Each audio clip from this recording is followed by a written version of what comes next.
Welcome to Drinks in the Library, the only library where drinks aren't just allowed, they are required. I'm your librarian host, Gigi Howard, and each episode I'll be interviewing a guest about a much-loved book that we will be pairing with a drink for you to enjoy along with us or consider for your next book club meetup. As always, stay curious and support your local library.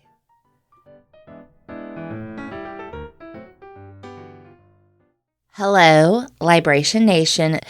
This week's episode is about one of my personal favorite books, Margo's Got Money Troubles by Rufi Thorpe, and I'm joined by returning guest and longtime friend and librarian Jess Harshbarger. This book is everything to me. It has OnlyFans, motherhood, wrestling, robots, cosplay, are all brought together to create this absolutely amazing work of art. A little about Jess. She is a library manager and has worked in public libraries for the last 18 years. She's a Virginia native, but has also spent time in Arizona, North Carolina, and Ohio. She's married with 2 children and 3 dogs. Her favorite pastime is listening to live music, and she dreams of competing on a music trivia show one day. In the last 6 years, she has embraced her inner artist, and her style fits best in abstract realism, and she mostly uses acrylic medium. She posts under Whimsical Wallflower on Facebook and Whimsical Wallflower Art on Instagram. All right, also our drink this week is a porn star martini. A little bit of a tongue-in-cheek nod to some of the work that you're going to hear about on OnlyFans.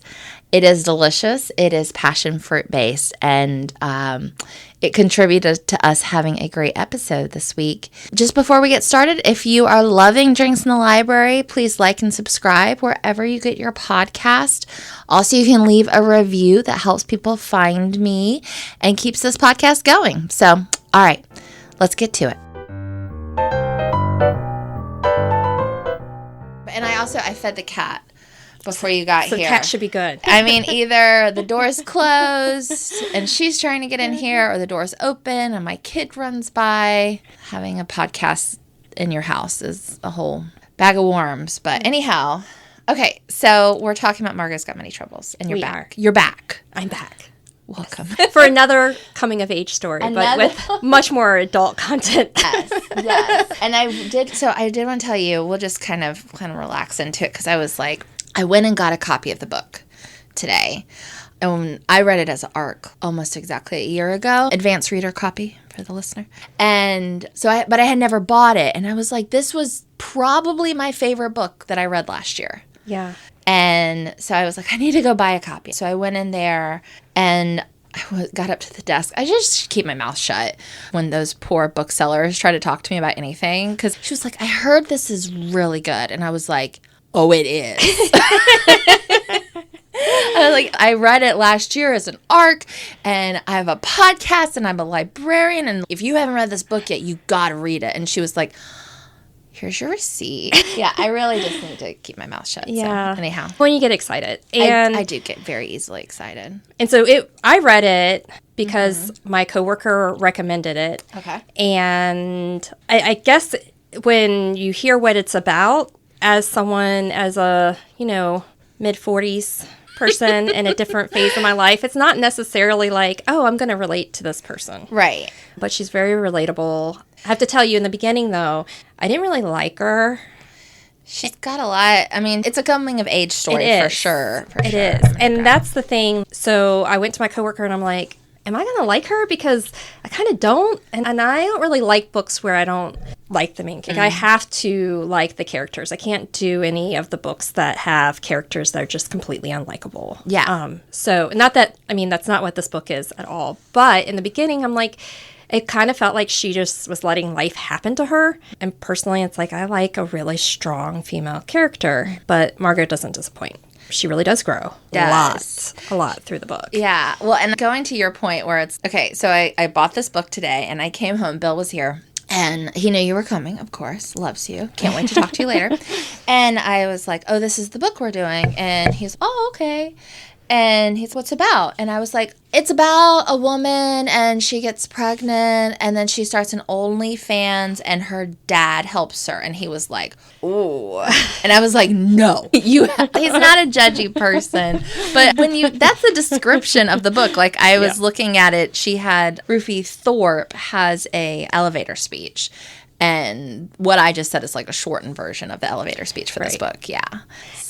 So when you talk about it on face value, about it being, yes, single mom, needs money, turns to OnlyFans, and you break it down that way, it kind of, there's just so much more to it and so much other aspects that go on there. So I know that was the same thing. I was like, am I really gonna enjoy reading about someone? I mean, not that I have any judgment for that. In fact, that's part of the many things that I feel like can be talked about with this book is the fact that there was so much judgment in her circle when she originally didn't want to disclose and then when she did disclose, and even with people who should have been 100% supportive and, navigating that aspect. So it's hard enough. She made that decision, which wasn't like an easy one, really. I mean, she's trying something, but she didn't do it because that's what she wanted to do. She was doing that because she's trying to provide for her son. Right. She lost her job because she had a baby. She had a baby and she did not have any support. She did not have family support. She didn't have friend support. She didn't have anyone to watch him. And she didn't have childcare. Where she worked, she couldn't get like typical daytime childcare because she worked evenings as a server in a bar. Yeah. So I relate to aspects of that. When my oldest was born, he did not take a bottle. He never took a bottle. And so for the first 6 months, I could not leave him but for a certain period of time, So when you feel latched to a child in that way and then don't really have options, like it's a lot of pressure on you to be that person all the time, Yeah, well, I think this book definitely calls into question. And I think you were saying earlier about, you can be as liberal as you want to be with your belief. I will admit it. I have probably internalized misogyny against myself. Right. And so I think this book really kind of forces you to examine that a little bit because, it's about OnlyFans and that is sex work. And also, it also talks about going back to the motherhood thing. You can't win. You cannot win being a woman. Either you have the baby and you have to make choices like you had to make, or you choose not to have the child and then you're demonized. You're demonized for that. And it's just sort of, I think that this book just makes you look at that a little bit. But it's also, we're talking about really heavy stuff. This book is a lot of fun. It is. And I don't normally read a book twice, but I have a horrible memory. So I read it at the very beginning of the year, I want to say. Right. So I really wanted it to be fresh. So I read the ebook first. There was a wait list at the library, and I used Libby. So I didn't try to get another copy on Libby because it wouldn't come in time. But I do have a subscription to Audible, so I went ahead and downloaded the audiobook, which was great because I don't normally listen to fiction. When I do listen to audiobooks, a lot of times it's nonfiction because I can listen to that in the car and my mind can kind of wander a little bit. I don't miss parts of the story. But the narrator was amazing. Which is the narrator? It's Elle Fanning. And she's going to play her in the TV series. Yes. Wow. So it was a great audio book. Fanning. Yes. Oh, I love her. I didn't even know. And so prepping for this, I found out like the TV show, like they just wrapped or they're wrapping right now. So it should come out next year. Yay. Apple TV next year. Yes. And it's really exciting. But what I find amazing about that, in my mind, this book was released in June of last year. Yes. It hasn't even been out a year.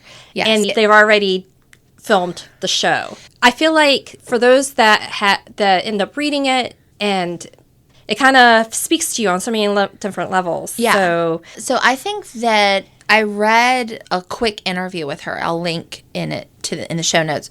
I read a quick interview with her talking about like writing this book a little bit. So the book hadn't even come out. I don't even know where they were in the process, but she was like, I didn't even know that was possible. And I'm so glad she said that, because a part of me was like, oh, wow, I don't know anything, because apparently that can happen. Yeah. But she didn't know either. Which is good for her, you know? So I knew nothing about her either. Rufi Yes. Thorpe. What a name, too. Yes. I love that, Rufi. And she's adorable. So I did look her up, but she got her MFA at UVA. Yeah. Virginia. In 2009. Okay. And then so she has 5 books. Yes. But she's written a lot of articles. So Okay. if you go on her webpage, she does have, her website or whatever, she does have articles that she's published. And Jinx's character, Who's the dad? who's the dad, yes. Jinx is Margo's dad. He came from her family's love of wrestling. So she has 2 boys, and that's how she got introduced to that world. They all love it, and they dress up as characters for Halloween. Yes. As a family, which I think is adorable. So she has some Yes. pictures of her family posted of them all dressed up as wrestlers. Yes. Well, I saw that once again. I saw those pictures, and you've seen Bill in his macho costume. And so for the listener, as has already been explored recently on the show, Bill loves or grew up loving professional wrestling. Like, we're from Charlotte, and there's Ric Flair is from Charlotte, but he loves Macho Man, Randy Savage. So, and he can sort of look like a Macho Man. He's got a beard and he has brown hair. Oh, he pulls off a Macho Man. Yeah. I saw those pictures and I was like, you have got to read this book, Bill. Yeah. This podcast is for Bill. Nothing else. Yeah. He has to read it.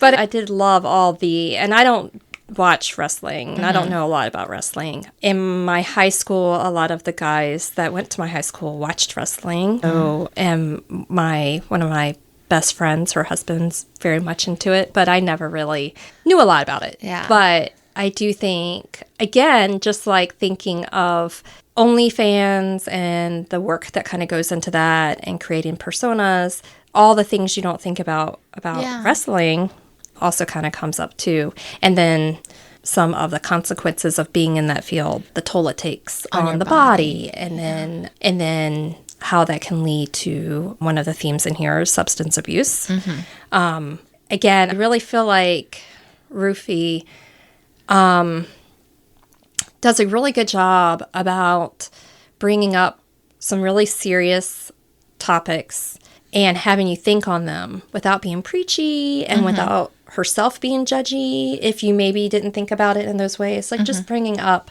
because I wouldn't have said that I was pro-sex work prior, Prior to the book. I would say the older I get, the more I understand life's not black and white. And there's so many gray areas. And my reality is not other people's reality. And I have no place to judge anybody. And, personal life is personal life. And again, sex work is like the oldest profession, Yeah. So, but would I choose it for myself? No, I wouldn't choose it for myself. But would I judge anyone who's made that choice? No, not at all, But a lot of the things that you don't think of that people who are in that situation then have to deal with. People assuming you are an unfit parent when, in fact, that's not the case. Yeah. And then I kept thinking about all those times on my Facebook feed, a story would pop up, so-and-so fired for their OnlyFans account and blah, blah, blah. Then I tried to look deeper. That's the rabbit hole I was going into. It's like, how many people actually get fired? How much does that happen? And I'm sure it happens, but I couldn't really find data on it, you know. But it really had me thinking in those terms. And really, the part that always got me about those, because I even prior to reading the book, like just in thinking about it, I would see that and I'm like, well, how fair is that? It's not fair at all that the creator is being questioned and resigning or losing their job, but no one's talking about the person that reported it because they're the consumer and it's okay to be the consumer. That's okay, but it's not okay to be the creator. And that just doesn't jive for me at all. Well, good for you, because a lot of people are like that. I think we should definitely kind of go back to the story. Yeah. For someone that's never read this, we've covered a lot of deep stuff here. But Margo, and this is also so relatable. It's one thing about being a woman is that moment when you miss your period, and then that's something men just don't have to do. Men don't have to think about that kind of thing because it doesn't happen to them. But every woman knows what I'm talking about. And it's just, so Margo gets pregnant by accident. Yep. So tell us about this. Yes. Okay. So Margo at the time is 19 and has gone to community college. She's very smart, has great grades, good SAT scores, all of that. But she's gone to community college. That's what she can afford. And ends up having an affair with her English professor. He is married and has children. She doesn't really think about that. She's 19. Her prefrontal cortex is not developed. Yeah. And she's just, like I said in the beginning, I'm like, feels like she just let life happen to her. And she doesn't really even like him that much, to be honest. Yeah. And it's a very short affair, like a few weeks, but she ends up pregnant. And he just kind of ghosts her at that point. Yeah. And so he expects her to get an abortion. Her mom expects her to get an abortion. And she thinks maybe she will, but no, it's not what I want. And she even says, I don't know if I don't want it because I just want to prove everyone wrong, or if I really, don't want to do that. And it's not like she has anything personally against an abortion. It's not for her. And so she chooses to have the baby, and but she doesn't plan. I mean, she goes through the pregnancy, and then she doesn't really think about what that means or what it looks like afterwards. She doesn't really have support, even when she's having the delivery. Her mom shows up really late because her mom's a narcissist, by the way. I really have a hard time with Margo's mom. Cheyenne. Margo loves her mom. So, there's definitely some good there. Just I really have a hard time with her character. Yeah. But the mother, she's like searching for the perfect teddy bear, and so barely makes it there for the delivery, and really isn't much of a support while she is there. And then when it's time for Margo to leave, the mom's, I already took enough time off work. Can't take more time off. You're on your own, kid, So Margo has to go home with the new baby by herself. She lives with 3 roommates, Susie, and 2 cats.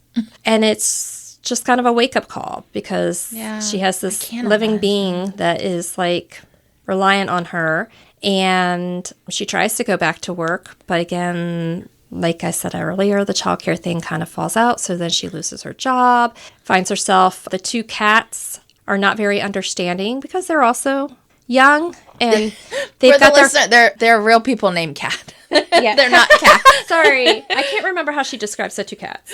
Well, but the roommates are not supportive of all. And I mean, at 19, it's so hard to understand. And I was also just, the experience of having a child in that first year of parenthood, it is undescribable because you really cannot understand what it's like unless you've done it. And I know for people that haven't had children, that might sound dismissive, but I literally cannot say anything else besides it is the hardest and the best thing I've ever done, but it is effing hard. So hard. And so we really wanted children, and we had trouble conceiving. And I mean, it was a process, and we weren't even sure that we would be able to. And so our first, such a blessing. And then he literally cried for 6 months straight. Yeah, he had reflux we didn't know. So, and then again, he wouldn't take a bottle, he wouldn't take a pacifier. I mean, it was like, I wanted this so bad. And then all of a sudden I'm like, what was I thinking? This is so hard. Funny because, you think you're going to bring home this baby and they're going to sleep and you're going to sleep, and you don't realize that your schedule suddenly turns into whatever their schedule. You get a couple minutes sleep if they, sleep. Yeah. And you shower. I would actually have my son strapped into one of those bouncers on the floor in the bathroom so I could take a shower. Yeah. So there's lots of things that are hard at the moment. Mm-hmm. And Margo finally decides, Well, so the two Catherines, short Cat, decide that they're going to move out on their own because they're students and they can't handle The baby. the baby cries at all hours of the night, and they have exams and they have things. I mean, so with not very much notice, but they did say, you know, rent's paid up through the end of the month. So they feel like they gave her some time.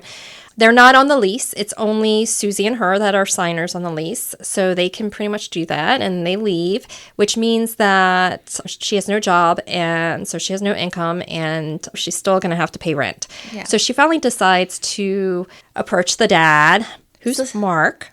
Oh, yeah. I thought you were talking about her dad. No, we're going back to Mark because we're going to get to Jinx. We're going to get to Jinx. Mm-hmm. So I think before she goes to Mark, I think she tries Jinx, but he doesn't hear back from him. Okay. And she only really reaches out. So Jinx is a pro wrestler who hooked up with her mom but had his own family. And so he's been there in her childhood, but not really there. She saw him, as she says, more on TV than she did in her life. And I definitely cast Ric Flair in this role. In my head, I was like, this is Ric Flair. Of course, that's as I said, you haven't listened to last week's episode, though. But yeah, last week, the first thing we talk about is Ric Flair. Is it? Yeah.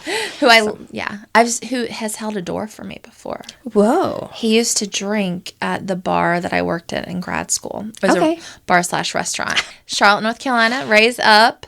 And yeah, so that's my brush with fame. I've never had anyone famous hold the door for me. So yeah, definitely wasn't up on me. Yeah. Yeah, but so she goes back to Mark and asks, for money because she's kind of in a tight situation. And Mark's mother's the one who gets involved. And she has an appointment to meet her. Turns out she meets her I don't want to give too much away from the story, but she does get money at that point. And that gives her a little bit of wiggle room. Okay. And then after she has that settled, Jinx does show up and is showing up to kind of save the day. And Margo's kind of like, oh, I got that figured out. And he's like, oh, well, I guess I don't, whatever. And she's like, oh, no. Yeah, we still need you. Come on in. Come help me, Dad. Come help me. Come move in. And I love Jinx. I think he's one of my favorite characters. I mean, obviously, we're here for Margo, but Jinx is probably the best character of the book, which I am just looking up right now, is going to be played by Nick Offerman. So I'm dead. Nick Offerman, Parks and Rec. Oh. Yes. And do you watch Last of Us? No. Okay. But my family does. But okay. Yeah. Well, anyone, Last of Us, I think it's like season 1, episode 3 or 4. One, like, Chef's Kiss. I mean, I think he won like a bunch of Emmys for it, and it was like one of the best. I mean, you die crying. Anyway, sorry. Keep Jinx, not Nick Offerman. So I can see it. Okay, yeah, and so there is a lot in the story about their relationship and that growing as well. And even though Jinx wasn't there for her really growing up, he steps up. Yeah, and he becomes like her backbone, helping her through this kind of difficult. Yeah, I like that he immediately, because he knows, because he was a professional wrestler, and one of his issues is just money trouble. And so he immediately helps her set up her finances. Right. And I was like, that is, if nothing else in the whole book, that's enough. He's like, how are you paying your taxes? How are you setting this up? Yeah. Yeah. And he also, I mean, the idea of the OnlyFans comes from just like a side comment that he gives about another wrestler who was asked to leave one of the, what do they call them? Like the WWE, WWF. Yeah, what are those called?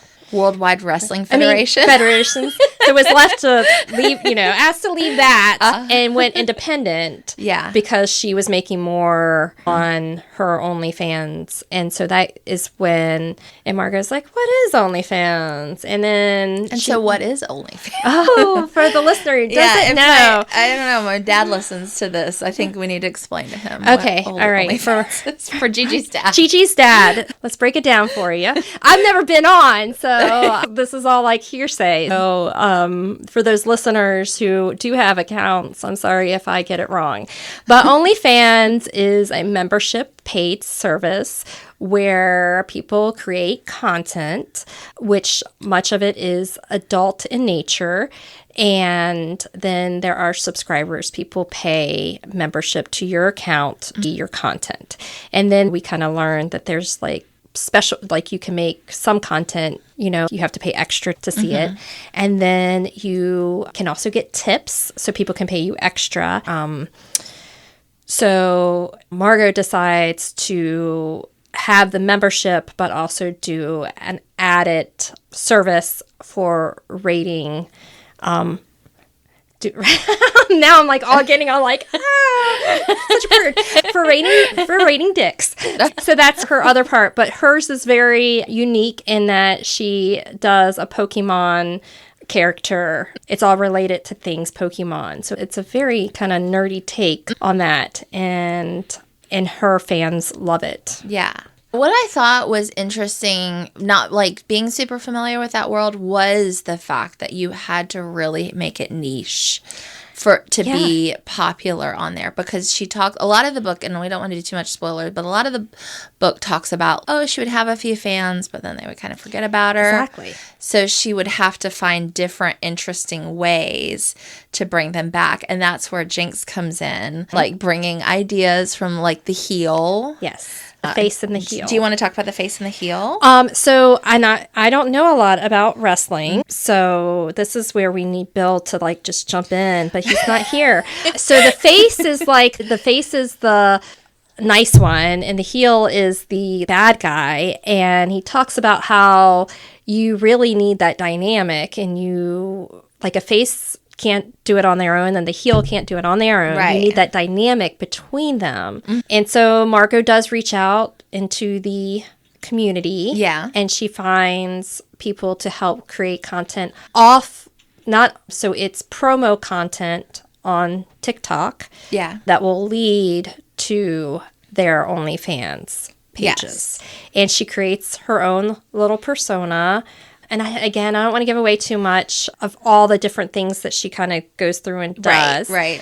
But her roommate that stays with her, Susie, is into live action role playing and has a lot of knowledge in that area and helps her develop some of that thought. And because she talks about how, like, she can't just keep having boob shots. She needs to have things and spice it up with it. And maybe if she's wearing different costumes and whatever, you know? And so she asked to borrow a costume, and Susie agrees. And she has some stipulations, which I won't go into, but are hilarious. You know, one of the things I wrote down as a theme is about the single motherhood, but also the village. And because her village, she can't rely on the support of her mom. And she does have Jinx, who comes back into her life, and he does become part of her village. But Susie, her roommate, becomes a really important part of her village. Yeah. And then Casey and Rose, who are other personalities on OnlyFans, also become a really important part of her village. Yeah. And I think... hold on, take another sip. We haven't talked about the drink yet. So you suggested this. It is a porn star martini. And I suggested it based solely on the name. I was like, well, you know, we have to have a kind of a sexy drink if we're going to be talking about this. And of course, when they're talking about OnlyFans and people are judging her, they're like, I can't believe you're doing porn. And sometimes calling it porno. And she's like, it's so much worse than And I agree. Yeah. There's porn and then porno. Yeah. I don't know. Yeah. But then she does. She wants to be a star. She's going to do this. I mean, she wants to make money. She wants it to take off. Yeah. And so way to go, Margo, for reaching for it. Yeah. And working for it. I mean, she works so hard. Right. That I told you I did the deep diving. So one of the reviews on Goodreads is from someone who's in the industry. They're a sex worker.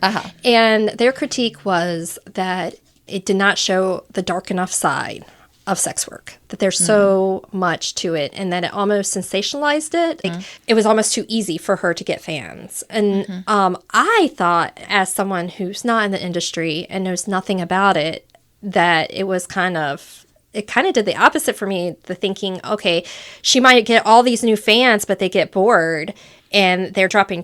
What else am I going to do? How am I going to keep this up?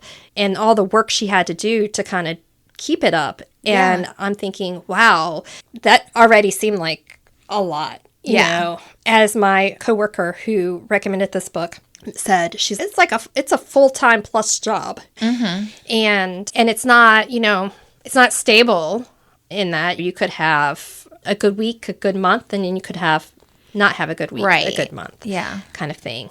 So then I went on a deep dive. I was looking at looking up people's true experiences with OnlyFans who've been on there. And I didn't kind of dig into that as much as I would have liked to, because it was kind of later that I even had that train of thought. But then I did see an article. I think there's 2 to 3 million content creators on there. Really? So if you think about 2 to 3 million available accounts for people to follow, keeping their interest Right.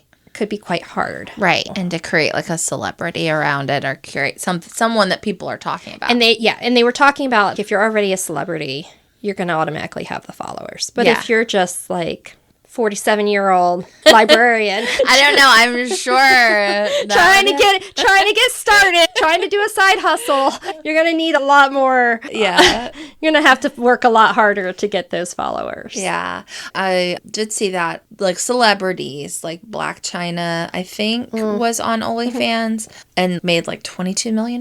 Made good money. Made solid money doing it. But yeah, I guess you would have to be, I mean, I was about to be like, she's got the Kardashians behind her, but actually, I think they don't get along. I think they were suing each other. You know so much more about that stuff. I'm always like, wow, if I want to know really pop culture and what's happening, I just need to talk to Gigi about it. Yeah, well, it was like a whole lawsuit. She's the mom of Rob Kardashian's daughter. Okay. Dream, I think. I can't keep up with those Kardashians in any way, shape, or form. I know all the babies. Not like I'm not really. I'm actually the opposite, because I'm a Swiftie. So. Oh, yeah. But, you still know who they are. I know who they are. There's some celebrities, for real. Yeah, anyway, we don't have to talk about the Kardashians. I do want to say real quick about the porn star drink, though, because you mentioned it, and I was like, a lot of times I hear about these cocktails and I've never heard of it. I've had one of these before, because they have it at Can, which if you're in Richmond, you know what it is. But it's the fancy French restaurant in Richmond. Yeah. Shout out to Can. I also have eaten there before. So very good. Very eclectic kind of like decor, fun environment. But what I commented on was the ice cube rose with the added touch. So I tell you, when you come here for a drink with Gigi, she pulls out. I try. It's a beautiful glass with a gold base and the etched H. Which is lovely. Her last name, yeah. And then the beautiful ice rose floating on top. Yes. Thank you, Meghan Markle, for... Was she on? Anytime she wants to come on, she's welcome. But I watched her show As Ever. I was like obsessively watching it about a month and a half ago. So her thing is just like, whenever you serve something, just make it like kind of special. And I was like, I want to make more stuff like this. So she has, I actually went out to brunch and had a rose ice cube, which is where I got the idea for the rose. But I also got cat ice cubes, because obviously we're a cat household. Yeah. And I have to tell you, I have never felt more like the coolest and like most put together mom in the whole world. And I had 4 little girls in this house, and I served them. I was like, I think we're going to have cat lemonade. I put the cat ice cube in, and they were like, oh, like, this is the coolest house. We have to keep coming here. I love it. So, yeah. And for anyone listening, they make ice cube trays with everything. And, it's just some water. Meghan Markle would say it has to be purified water, but I don't agree with her. I don't think that matters. Well, it's a lovely rose, and the color is a rose color, all perfect and lovely. So the porn star is largely passion fruit base, is the syrup and the liqueur that comes with it. So anyway, it's a sweet drink. Yeah. But I like it. I've never had one before, so. Yeah, I hadn't either until I tested it yesterday. I got the ingredients yesterday, so. Yay!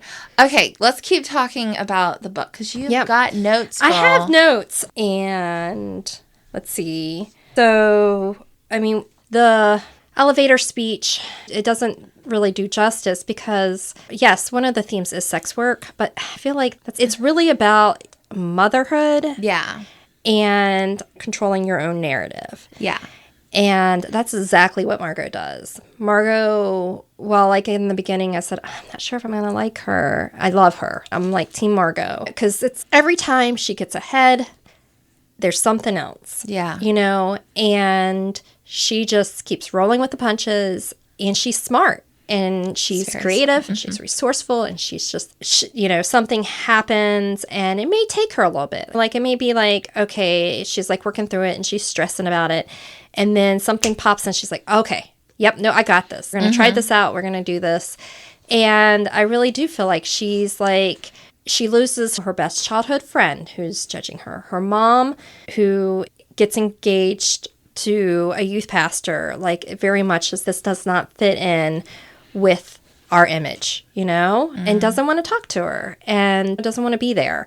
And that's a hard thing to be rejected. I mean, I just can't imagine. By your mom. I never experienced that. Yeah. And I can't imagine. And I know there are a lot of people out there that are rejected for a lot of reasons. And my heart goes out to all of them, because the people that should love you unconditionally, when they don't, like, I just can't imagine that. Yeah. So, I mean, my heart kind of broke for her. Like, for me, as a mom, I have a really hard time with her, because I'm just like, that's your child. Yeah. Yeah. Well, Cheyenne is definitely someone who needs a man's validation Approval. of her. Yeah. I mean, that's clear. She changes her whole personality. Yeah. She's inauthentic. Yeah. And she's obsessed with Jinx for a long time. Yes. Who obviously they had a relationship, but she needed validation from him. Right. And then she needs validation from her new partner. And that outweighs her commitment to her child, which I agree. I can't personally imagine rejecting my child for anybody. So I guess I should say, by the time this is happening, Margo's 20, and technically not Cheyenne's responsibility anymore. So, I mean, Margo does love her mom and does acknowledge that their life had been the two of them, her mom, a single mom, and had to do some sacrifices. Yeah. And, things were tough, and she did make those sacrifices. So I guess there is that aspect, but I just can't, it bothers me by a lot. So I read it on Libby, and I always try to be a nice borrower and conscientious of the fact that there's a wait list. So, like, without thinking, I read the book as soon as I'm done. The minute I'm done, I return it. I return early. So I, buy on instinct. I returned it. And I think it was maybe even later that day or the next day. It was, very shortly after that. I was like, oh, I would totally go on your podcast for this one. And then I no longer had the book. So then I reached out on our neighborhood. We don't have Buy Nothing anymore, but we have something similar. Okay. So I went on that, and I asked to borrow a copy. Okay. And one of the things I copied was the intro, just because it was like, Jess, you're so good. It was like you've got photocopied pages here, I do. So I could give this person back their book. So I did. Oh yes. So a photocopy. I scanned it, I copied it, and gave it back that same day. I didn't want to hold up the process, even though she said she had read it. But one of the things, though, it's later in the book, and a lot's happening, and she's very much being judged for her OnlyFans. And again, I'm trying not to give too much away, but CPS is involved, Child Protective Services, and she goes back to talk to Mark, the baby's father, and she says, I'm trying to decide exactly what I'm going to do, which is why I'm asking. To me, it seems absurd that a man I slept with over a year ago gets to decide how I make a living, but that's the position I find myself in. And it's just, whoa. She had a very short relationship. She got pregnant, and without giving too much away, initially he doesn't want anything. Well, he's married and has kids. Yeah, so. He doesn't want anything to do with it, with her or Bodhi, the baby. And then suddenly what he thinks of her occupation is enough for her to be questioning. She's worried that she's going to lose her child and has to make some decisions. But meanwhile, doing OnlyFans allows her to be at home, be available more so than she would be able to be with any other occupation. She thinks about going into real estate, and it's not that she doesn't want to do real estate, but she actually physically hurts her to think about being away from her child that long. And I remember those days in the beginning, being away, it just felt so hard, you know? Yeah. So, but I also just was thinking, it is kind of absurd that moral police can have control over what you end up doing. Yeah. What are the other notes I have? Let's see. Yeah. I wanted to talk about the substance abuse thing. Okay. Yeah. So another, again, I talk about, and I don't want to give away too much because I do feel like the joy of the book is being on the journey with her. Absolutely. So substance abuse. Okay. So Jinx, as a pro wrestler, has had injuries, back injuries. His back is fused together. And the reason why he didn't originally respond to Margo when she called to ask for help was that he was in rehab. So he is in recovery, and he's been in recovery before. And she doesn't really understand this. I mean, Margo is straight-laced. That's the other thing that kind of gets me about all these judgy people. Not that I'm not judging other stuff, but she's so straight-laced, you know? She does OnlyFans, but she doesn't drink.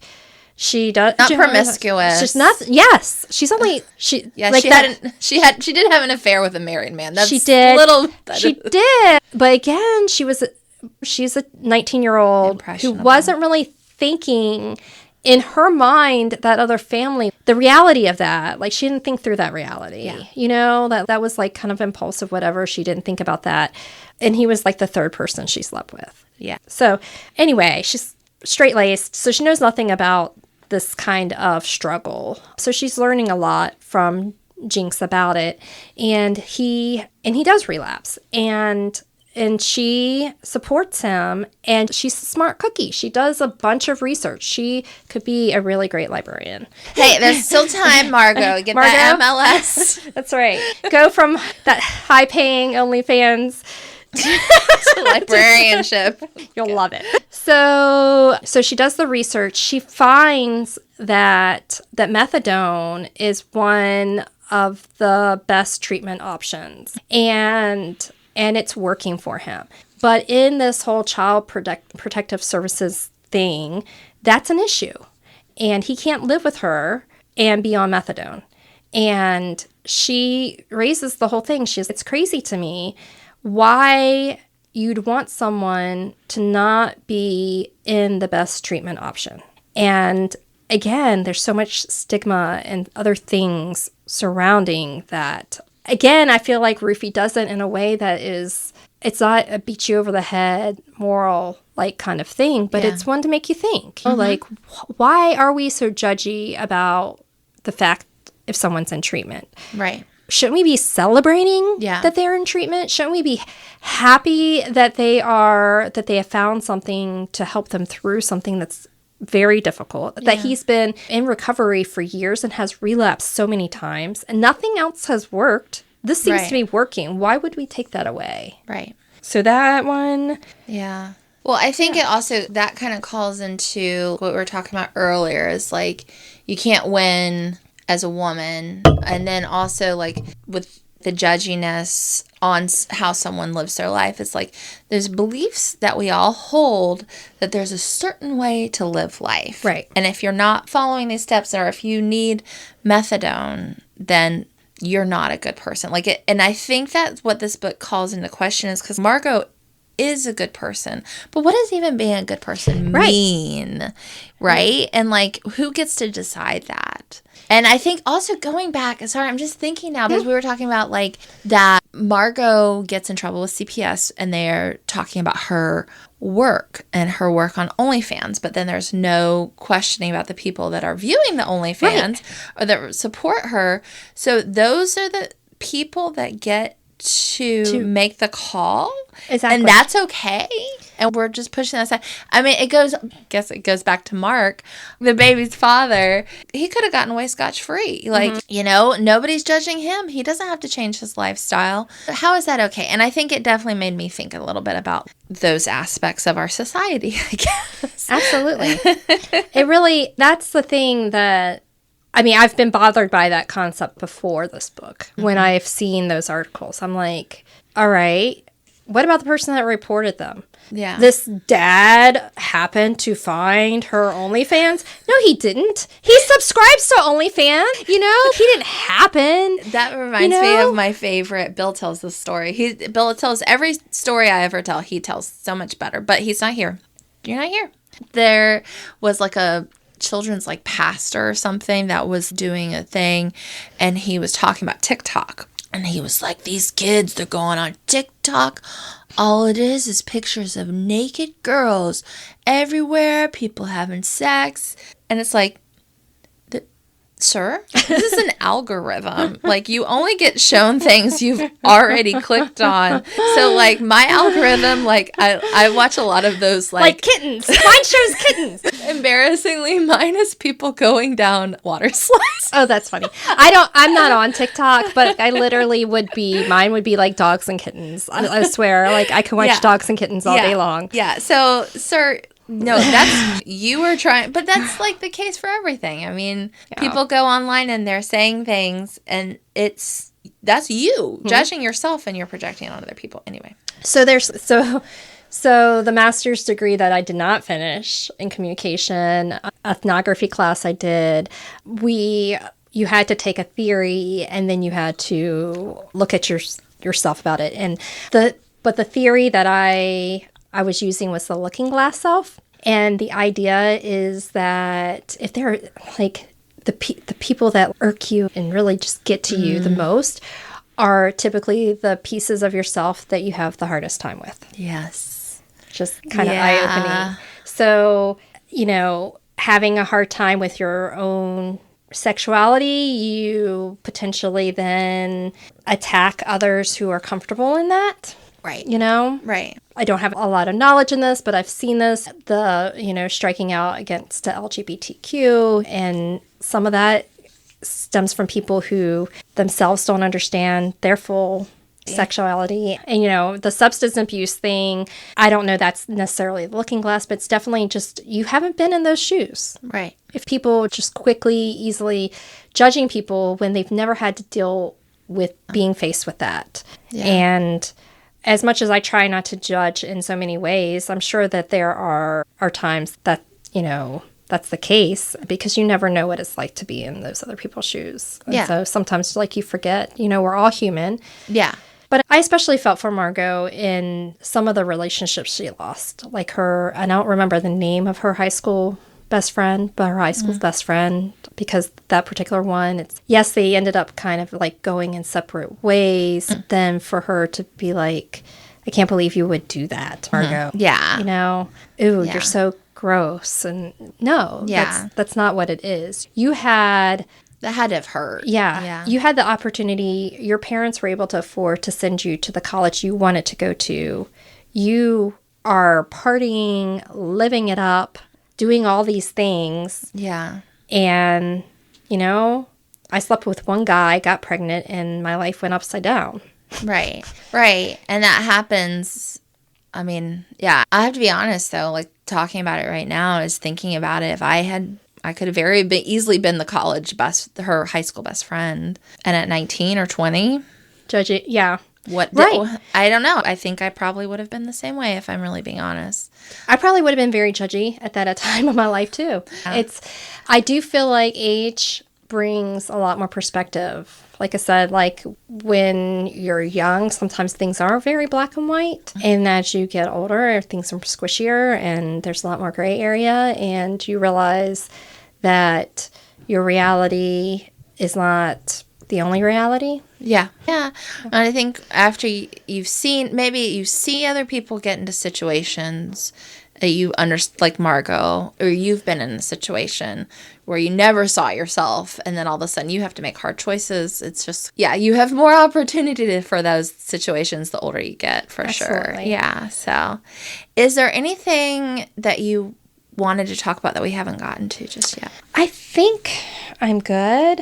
I mean, I tried to prepare somewhat, but not like too much, because I wanted it to be an authentic conversation and see where it went. So I'm sure that there's 100 different other things that I've thought about over time. But I mean, the biggest thing that I got out of this, I mean, I love this book. I guess it's not quite 4 stars on Goodreads. And really? And I know. And I gave it 5. Uh-huh. And I read someone's review who gave it 4 and said, it just wasn't there at 5 stars for me. And the book that I had given 4 stars, they were like, it's not like this book. And I won't say what book that is. Okay. You have it on your shelf, though. And I liked that book, but that book didn't quite hit 5 stars for me. And so I guess I get that. I guess I get that there are things that resonate with you, hit you. But I felt like this book just had such dynamic characters. Again, going on the journey. I very much enjoy a coming of age story. I find going on a journey of growth with a character is very satisfying. And I just really ended up adoring Margo. I wouldn't mind another Margo book. I don't know.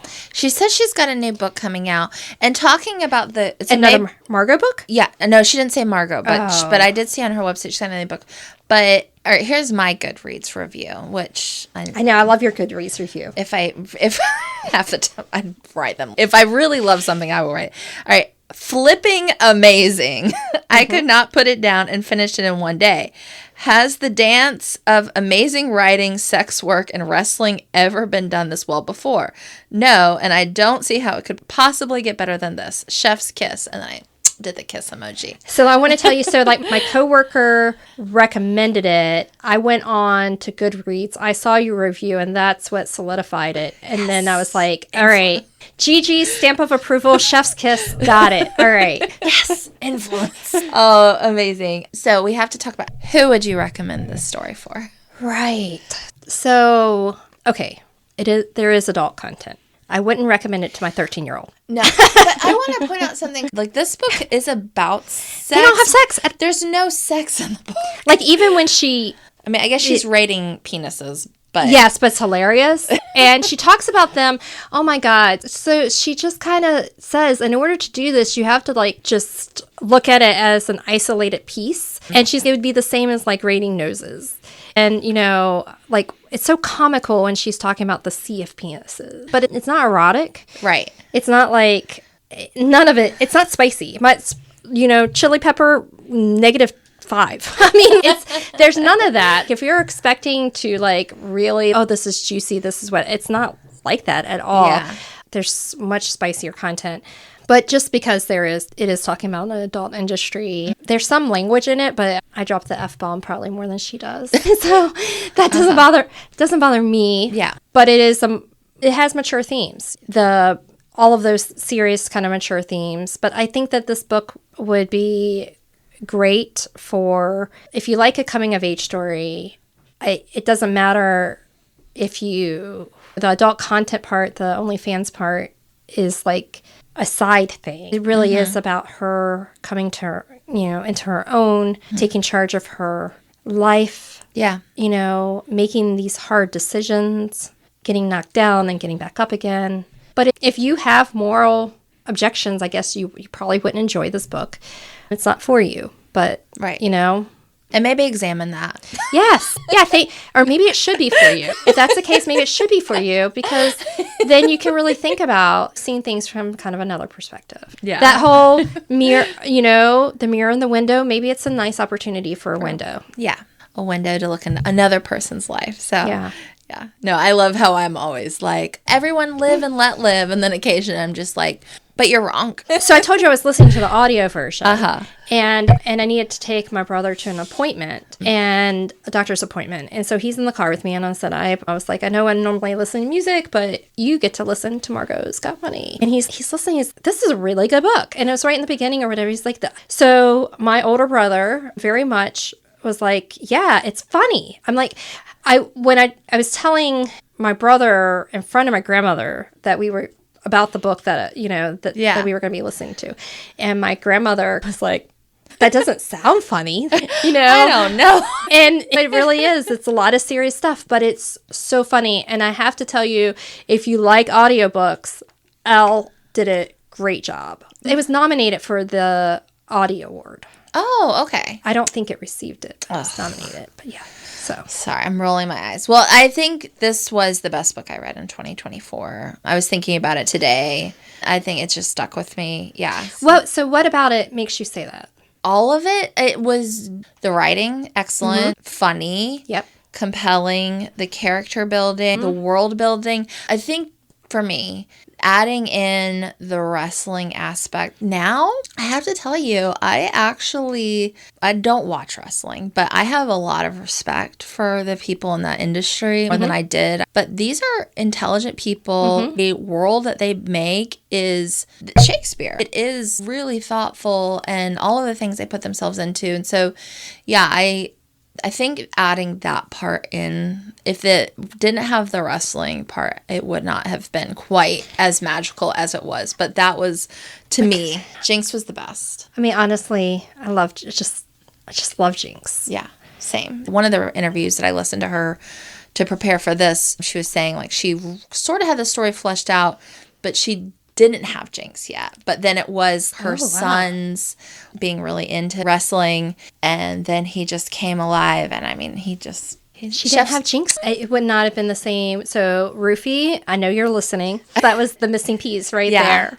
Yeah, no, well, I think sometimes with these episodes, like, we can get critical, and I've gotten critical myself of the author, but I feel like this episode, if Rufi ever listens, hopefully she knows how much we love her. Oh my goodness. I'm planning on reading your other books. Yes. Definitely. Yeah. And I guess, like the Knockout Queen was a finalist for the Faulkner Award. Oh, okay. I didn't know that. So I think that will be your next. Maybe come out you're welcome anytime. Welcome back. Anything we're putting a spotlight on today?